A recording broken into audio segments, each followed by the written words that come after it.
Princess Velith stood before the tall windows of her chamber, watching the 3 moons of her homeworld rise above the purple mountains. She had lived in this palace for 200 years. She knew every corridor, every garden, every secret passage. This was her home. This was her world. And now her father wanted to send her away. The door behind her opened. She did not turn around. "You cannot ignore me forever," Emperor Korath said. His voice was deep and calm, the voice of a ruler who had commanded the Zorani Empire for 1,000 years. "I am not ignoring you, father," Velith replied. "I am trying to understand why you have decided to destroy my life." The emperor walked to stand beside her. He was tall, even for a Zorani, with silver skin and eyes that glowed like pale blue stars. Velith had inherited his height, but her mother's darker shade of violet. "The Galactic Council has spoken," Korath said. "The treaty with the Human Confederacy requires a marriage alliance. You are the only suitable candidate." "Suitable?" Velith turned to face him, her eyes burning with anger. "I am your heir. I am meant to rule this empire. And you want me to marry a human?" She spoke the word like it was poison on her tongue. "I want peace," Korath said simply. "The tensions between our people and the humans have lasted for decades. This marriage will end them. There must be another way. Send a cousin. Send anyone else. Why must it be me?" The emperor was silent for a long moment. When he spoke, his voice was softer than before. "Because you are strong, Velith. Because you are smart. And because the humans are not what you think they are." Velith laughed bitterly. "I know exactly what they are, father. They are primitives from a death world. They have no telepathy. Their bodies are weak.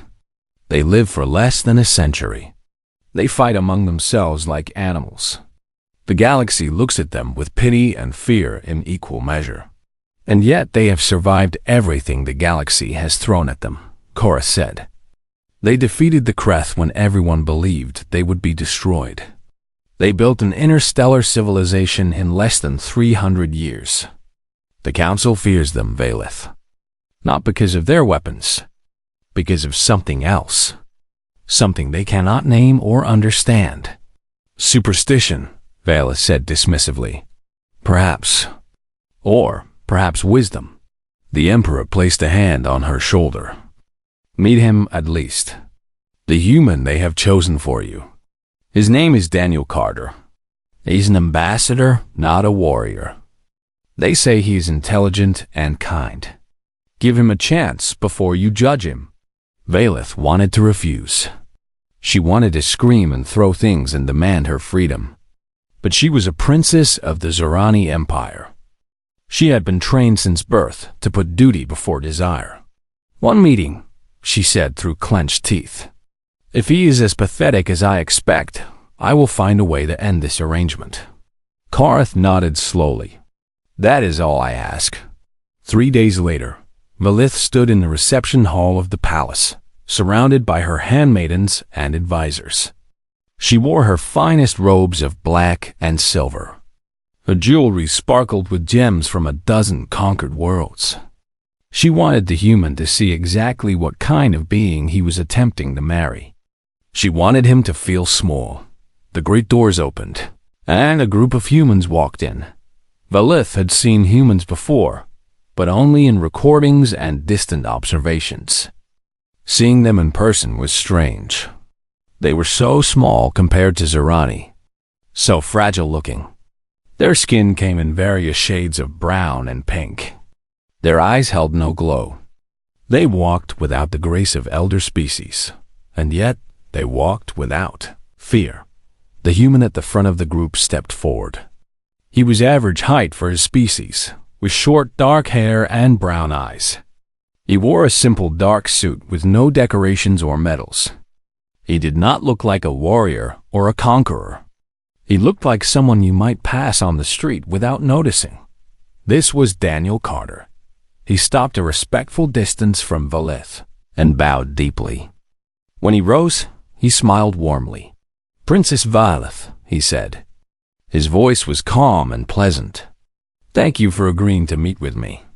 I know this situation is not what either of us would have chosen, but I hope we can find a way forward together." Valeth stared at him. She had expected arrogance.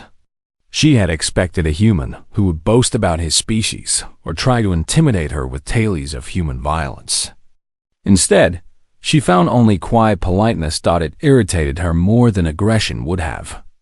"Ambassador Carter," she said coldly, "you are correct. This is not what I would have chosen. I want you to understand something clearly. I am agreeing to this marriage because my father has commanded it and because my empire needs peace. Nothing more." If her words hurt him, he did not show it. His smile remained gentle. "I understand completely, Princess. I do not expect affection or even friendship. But I hope that, in time, we might at least come to respect each other." "Respect is earned, Ambassador, not given." "Then I will work to earn it," Daniel said simply. Valeth did not know how to respond to that. She had prepared herself for a battle of words, for threats and demands and political maneuvering. She had not prepared for patience and humility. She turned to her advisors. "The meeting is concluded. Show the ambassador to his quarters." As Daniel was led away, he glanced back at her one last time. There was no anger in his eyes, no resentment, only a quiet determination that she could not understand. When he was gone, Valeth's chief advisor, an elderly Zerani named Counselor Morath, stepped to her side. "What do you think of him, Princess?" Valeth watched the door where Daniel had disappeared. "I think he is weak, soft. I cannot imagine what the council fears about creatures like him." Morath was silent for a moment. "Perhaps that is exactly what they want us to think." Valeth dismissed the comment with a wave of her hand. But later that night, alone in her chamber, she found herself thinking about the human's calm smile and steady eyes. What kind of creature shows kindness when faced with contempt? She did not know. And for the first time in her long life, she was not certain she wanted to find out. The wedding took place on Harmony Prime, a space station built specifically for diplomatic events between species. Representatives from 47 different civilizations attended. They filled the great hall with colors and shapes that defied imagination. Some floated. Some crawled. Some existed in forms that Valeth could barely comprehend. And all of them watched as she stood beside Daniel Carter and spoke the ancient words of union. Valeth performed her role perfectly. She smiled when required. She spoke the vows with clear, steady voice. She allowed Daniel to place the ceremonial band on her wrist. To anyone watching, she was the picture of a happy bride. Inside, she felt nothing but cold duty. Daniel, for his part, was gracious throughout. He learned the Zerani ceremonial phrases and spoke them without error. He bowed to her father with genuine respect. He thanked every guest personally, remembering names and customs that most humans would have forgotten immediately.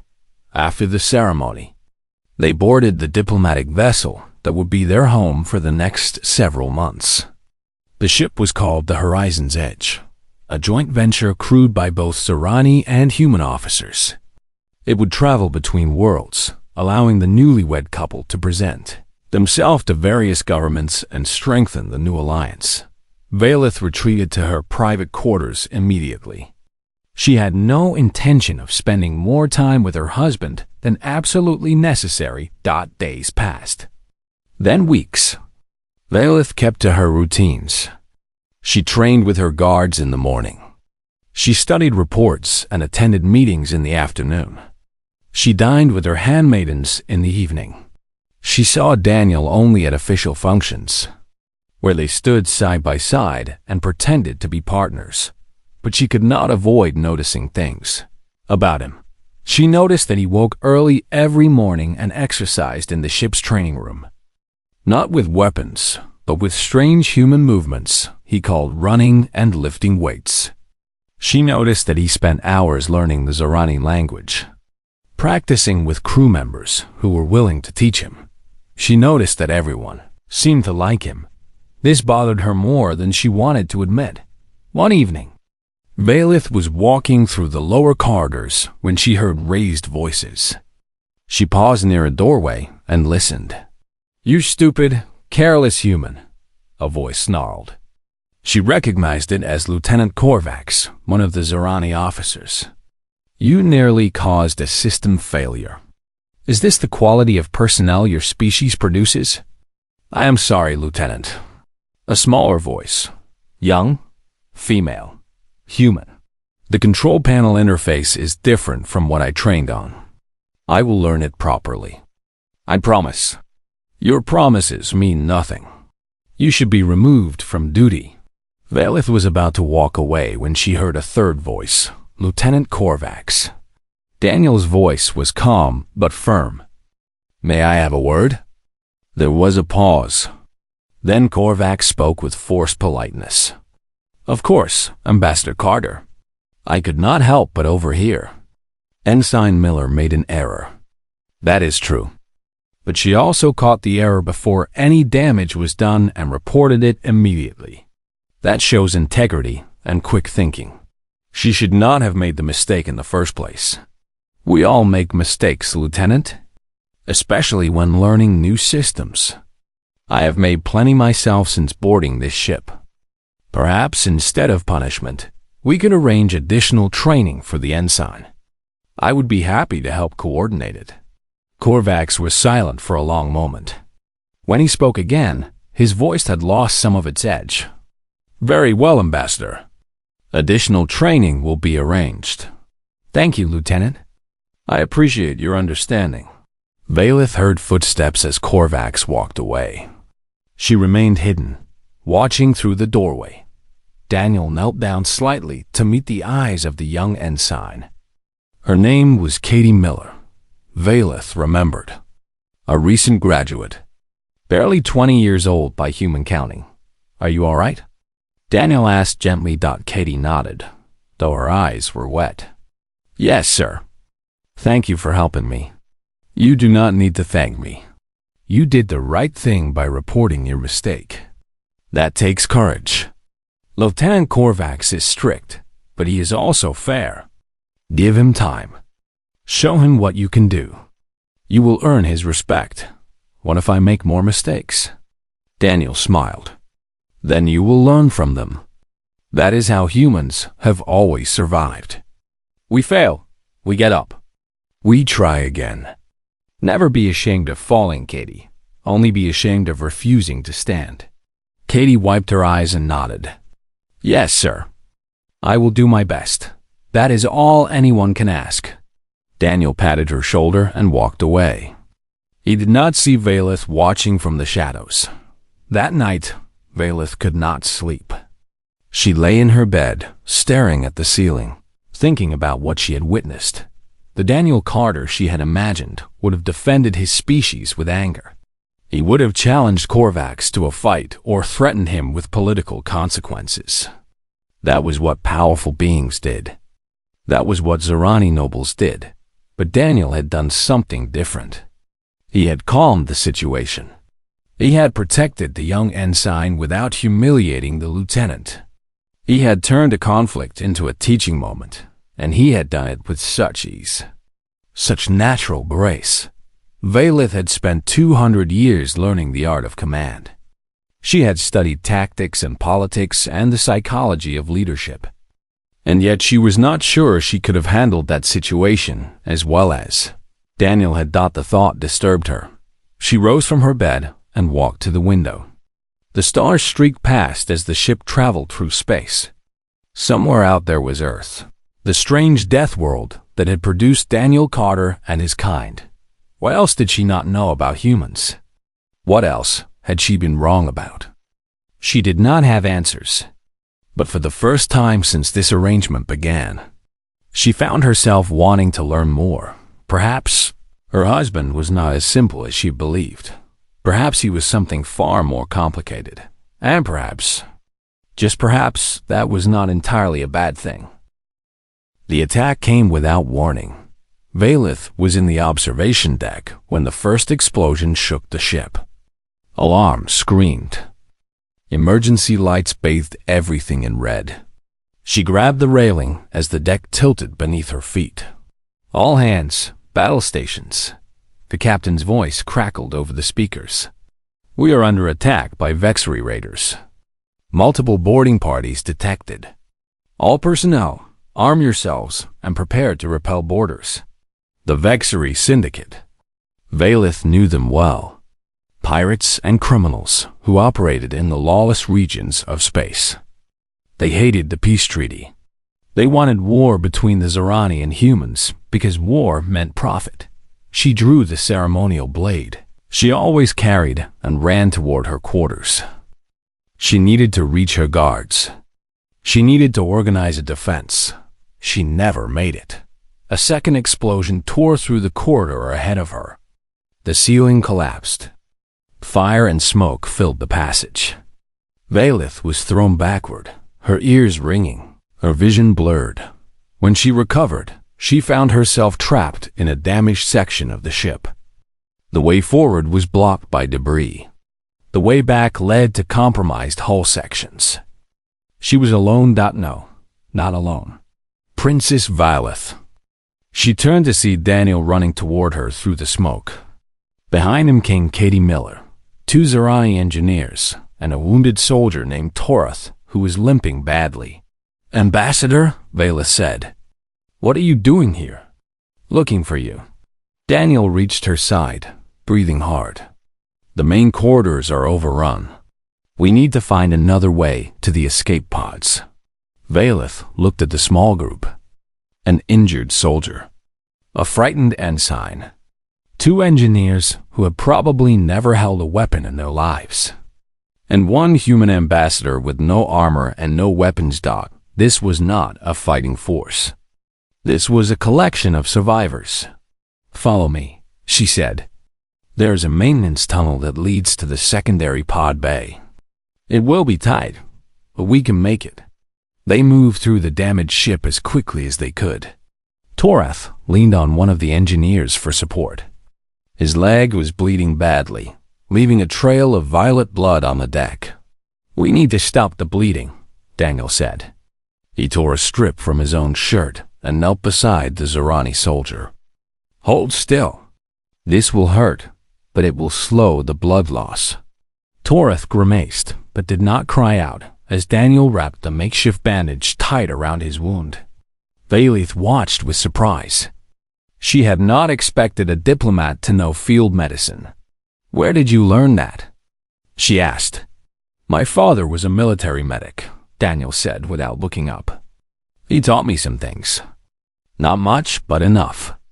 They continued moving. The tunnel was dark and cramped. Smoke drifted through the air. Somewhere behind them, they could hear the sounds of fighting. They were almost to the pod bay when the Vexery found them. 3 raiders appeared at the end of the corridor. They were tall, insect-like creatures with armored bodies and plasma rifles clutched in their clawed hands. Well, the leader said, its voice clicking and harsh. A Zerani princess and a human ambassador. The syndicate will pay well for both of you. Valith raised her blade, but she knew it was useless against plasma weapons. Behind her, she heard Katie whimper with fear. Then Daniel stepped forward. Wait, he said, his voice calm and steady. You do not want to do this. The Vexery laughed. And why not, little human? Because if you harm the princess or anyone in this group, the Zerani Empire and the Human Confederacy will hunt you to the ends of the galaxy. There will be no safe port, no hidden base, no corner of space where you can hide. Is that worth whatever credits you might earn? The Vexery leader hesitated. Its companions shifted nervously. Daniel continued speaking, his tone reasonable, almost friendly. Let us go. Tell your commanders that we escaped before you could capture us. No one needs to know the truth. You keep your lives. We keep ours. Everyone wins. For a moment, Valith thought it might actually work. Then the leader raised its rifle. Nice try, human. But the syndicate does not accept failure. It aimed at Katie. Daniel moved faster than Valeth thought possible. He threw himself in front of the young ensign just as the rifle fired. The plasma bolt struck him in the shoulder. He cried out and fell, smoke rising from the wound, but he did not stay down. Even as blood soaked his shirt, Daniel pushed himself back up, placing his body between the raiders and the others. His face was pale with pain, but his eyes were hard with determination. "You will have to go through me," he said quietly. The Vexury leader tilted its head, confused. "You are already wounded. You cannot win." "Maybe not. But I can slow you down. I can give my people time to escape. And when I fall, there will be others behind me, and others behind them. That is what humans do. We do not surrender. We do not abandon each other. You can kill me, but you cannot break us." Before the raiders could respond, the wall beside them exploded inward. Zorani soldiers poured through, weapons blazing. The Vexury were cut down in seconds. Valeth rushed to Daniel's side. He had collapsed, his breathing shallow, his face gray with pain. "You fool," she said, her voice shaking. "Why did you do that? You could have died." Daniel looked up at her and managed a weak smile. "She is just a kid. She has her whole life ahead of her. How could I not?" Valeth did not understand. She could not understand. What kind of being sacrifices himself for someone he barely knows? What kind of logic drives such an action? Then she realized it was not about logic at all, that it was about hard thought as the medics arrived and carried Daniel away. Valeth stood in the smoke-filled corridor, her mind racing with thoughts she could not name. She had called humans weak. She had called them primitive. She had been very, very wrong. Daniel spent 3 days in the medical bay. The plasma burn had damaged muscle and bone. A Zorani would have healed in hours.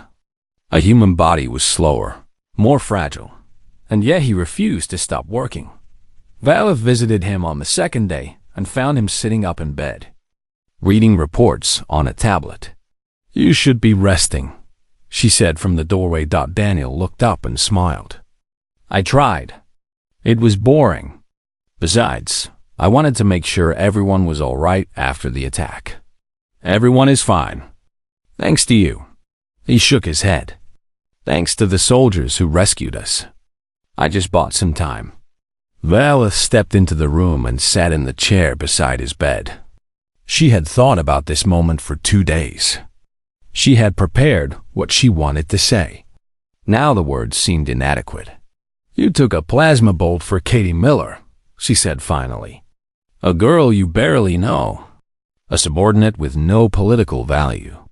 Why?" Daniel was quiet for a moment. When he spoke, his voice was thoughtful. "On Earth, we have a saying. The measure of a person is not how they treat those above them, but how they treat those below. Katie is young. She is scared. She's far from home on a ship full of aliens who look at her like she does not belong. If I cannot protect someone like her, then what good am I? But you could have died. Yes, and that would have been terrible. But watching her die when I could have stopped it? That would have been worse. I could not have lived with that." Valeth did not understand. She had been raised in a culture of power and hierarchy.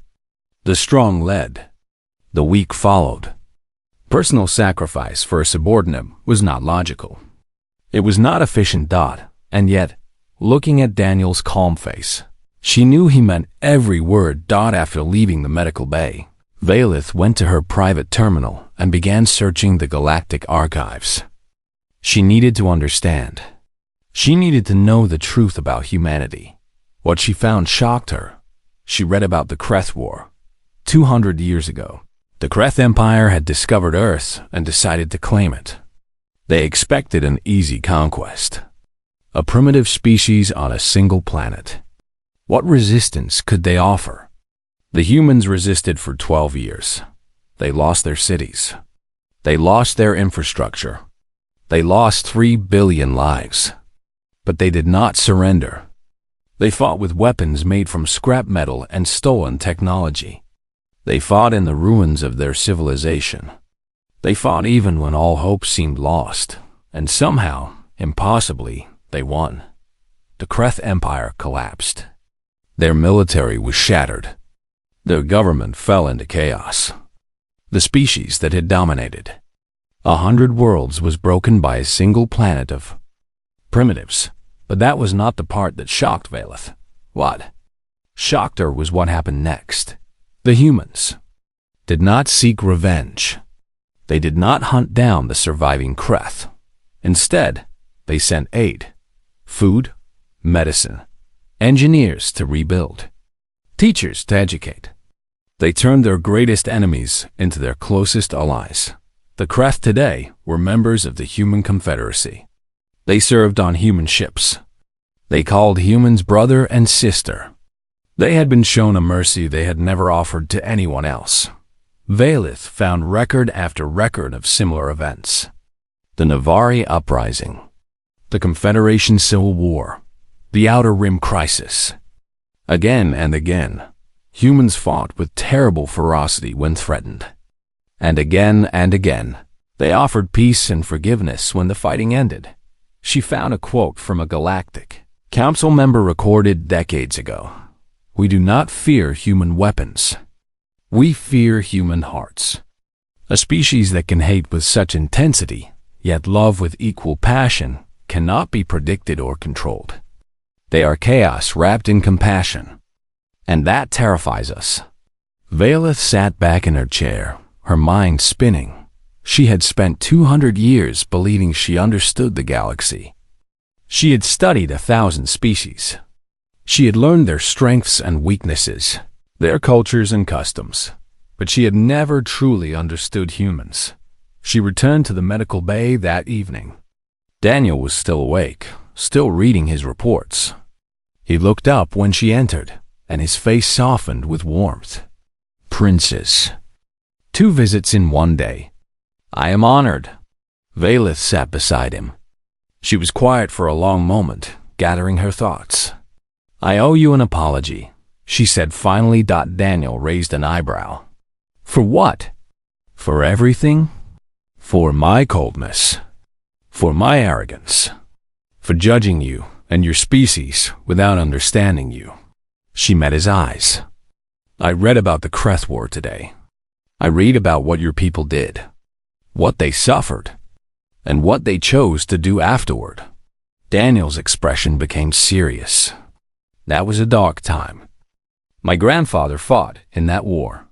He never spoke of it. Your people had every right to destroy the Kreth. They tried to wipe you out. Instead, you showed them mercy. Why?" Daniel thought for a moment. "Because revenge does not heal wounds. It only creates new ones. The Kreth hurt us terribly, but they were also victims of their own culture, their own history. Punishing them forever would not bring back our dead. It would only guarantee more death in the future." He paused. "We chose to break the cycle. It was not easy. Many humans wanted vengeance. But our leaders believed that building bridges was better than building walls." Valeth shook her head slowly. "Your species is remarkable and terrifying." Daniel laughed softly. "I will take that as a compliment." She reached out and took his hand. It was warm and rough and fragile compared to her own. And yet there was strength in it. A quiet, unshakable strength. "Tell me about Earth," she said. "Tell me about your home, your family, your life before all this." Daniel smiled, and for the first time since they met, Valeth saw real joy in his eyes. It would take a long time to tell everything. "We have time," she said. "I want to learn." And so he told her. He told her about blue skies and green forests and oceans that covered most of his world. He told her about his parents and his sister and the small town where he grew up. He told her about human music and art and literature and the 1,000 ways his species expressed love and hope and sorrow. Valith listened to every word, and somewhere in those hours, something changed between them. Something that might have been the beginning of understanding Dot, or perhaps something more. The Zerani homeworld appeared in the viewport like a jewel of purple and silver. Valith stood at the observation window, watching as the ship descended through the atmosphere toward the capital city. 3 months had passed since the Vexery attack. 3 months of travel and diplomacy and long conversations with Daniel in the quiet hours of the night. She had learned more about humanity in those months than in 2 centuries of distant observation. She had learned about their strange and wonderful holidays, Christmas and Thanksgiving and New Year. She had learned about their sports, their games, their endless competitions that seemed to exist purely for joy. She had learned about their food, their music, their poetry, and she had learned about Daniel Dodd. She knew now that he had a sister named Laura who taught children on Earth. She knew that his favorite food was something called apple pie, and his favorite music was old songs from a century ago. She knew that he laughed at terrible jokes and cried at sad stories and loved watching the stars from observation decks late at night. She knew that he was kind and patient and brave in ways that had nothing to do with physical strength. And she knew, though she had not yet said the words aloud, that she had fallen in love with him. The ship landed in the plaza before the Imperial Palace. A crowd had gathered to witness the return of the princess and her human husband. Valith could see banners and hear music and feel the weight of 1,000 curious eyes. Daniel walked beside her as they descended the boarding ramp. He wore formal human attire, a dark suit with small symbols of the Zerani Empire embroidered on the collar, a sign of respect that had not gone unnoticed by the watching crowd. Emperor Korath waited at the base of the ramp. Behind him stood the full imperial court, advisors and nobles and generals who had ruled the empire for millennia. "Welcome home, daughter," Korath said. His voice was formal, but his eyes were warm. "I trust your journey was eventful." "More than you know, father." The emperor turned to Daniel and studied him for a long moment. "Ambassador Carter, I have heard reports of your actions during the Vexery attack. You showed courage that many Zerani officers would envy." Daniel bowed respectfully. "I only did what anyone would do, your majesty." "No," Korath said quietly. "You did what a human would do. There's a difference." The formal ceremonies lasted for hours. Valith stood before the court and presented her husband according to ancient tradition. She spoke the ritual words of union and alliance. She accepted the blessings of priests and the congratulations of nobles. But through it all, she was waiting for the moment she had planned. Finally, the emperor raised his hand for silence. The great hall fell quiet. Thousands of Zerani and off-world guests watching with anticipation. "My daughter," Korath said, "you have completed the terms of the treaty. You have married the human ambassador as the Galactic Council required. Now I ask you, before all witnesses, do you accept this union willingly? Not as a duty, but as a choice?" This was the moment. The words Valith had prepared Dodd. She stepped forward and addressed the entire court. Her voice carried to every corner of the vast hall. "When my father first told me of this arrangement, I was furious. I believed I was being sacrificed for politics. I believed humans were primitives, unworthy of a Zerani princess. I believed I was destined for misery." Murmurs rippled through the crowd. Valith raised her hand, and they fell silent. "I was wrong." She turned to look at Daniel, who stood watching with quiet attention. "I have spent 3 months with this man. I have seen him lead with kindness rather than force. I have seen him risk his life for those weaker than himself without hesitation. I have seen him face hatred with patience and fear with courage." She faced the court again. Humans are not what the galaxy believes them to be. They are not primitives.